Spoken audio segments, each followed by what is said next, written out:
မိစ္ဆာမလေးဟာသူမမင်းညကမူးမူးနဲ့ပြစ်မှားခဲ့မိတဲ့အမျိုးသားဟာနှစ်ပေါင်း1000တရားကျင့်ကြံနေတဲ့နတ်မင်းကြီးဖြစ်နေမယ်လို့လုံးဝမထင်ထားခဲ့ပါဘူးမိစ္ဆာမလေးရဲ့စိတ်ထဲကရေရွတ်တန်ငါမတော်တဆရွေးချယ်လိုက်တဲ့လူကနတ်မင်းကြီးဖြစ်နေရတာလားသူမရဲ့ကိုယ်ပိုင်လက္ခဏာပေါ်သွားမှာကြောက်လို့ခိုးထွက်ဖို့စ조사ပေမဲ့နတ်မင်းကြီးရဲ့အမိန့်တန်တစ်ခုကြောင့်ချက်ချင်းပဲတားဆီးခံလိုက်ရပါတယ်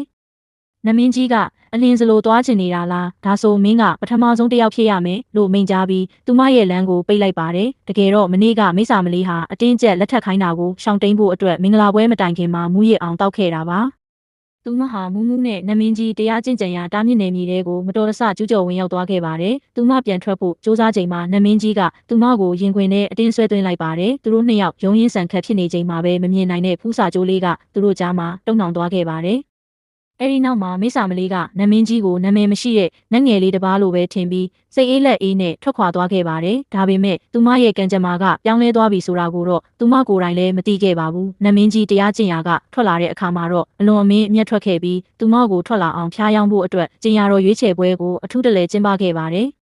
မိစ္ဆာမလေးပေါ်လာတာကိုတွေ့တဲ့အခါမှာတော့နတ်မင်းကြီးဟာချက်ချင်းပဲကိုထင်ပြလိုက်ပါတယ်။သူဟာသူ့ရဲ့အရှိန်အဝါနဲ့လုတ်ပိုင်ခွင့်ကိုသုံးပြီးသူမကိုမသွားနိုင်အောင်တားဆီးထားလိုက်ပါတယ်။နတ်မင်းကြီးကလူအများရှေ့မှာမိစ္ဆာမလေးရဲ့ထူးခြားချက်တွေကိုတစ်ခုချင်းထုတ်ဖော်ပြောဆိုပြီးသူမကိုအကြက်ကင်ပါတယ်။နတ်မင်းကြီးရဲ့စကားလုံးတိုင်းကြောင့်မိစ္ဆာမလေးဟာအယမ်းကိုထိတ်လန့်တုန်လှုပ်နေခဲ့ပါတယ်။သူမဟာကြောက်လန့်လွန်းလို့အသက်တောင်ဝဝမရှူရဲပဲဖြစ်နေချိန်မှာပဲနတ်မင်းကြီးကသူမရဲ့အနားကိုရုတ်တရက်ရောက်ရှိလာပါတော့တယ်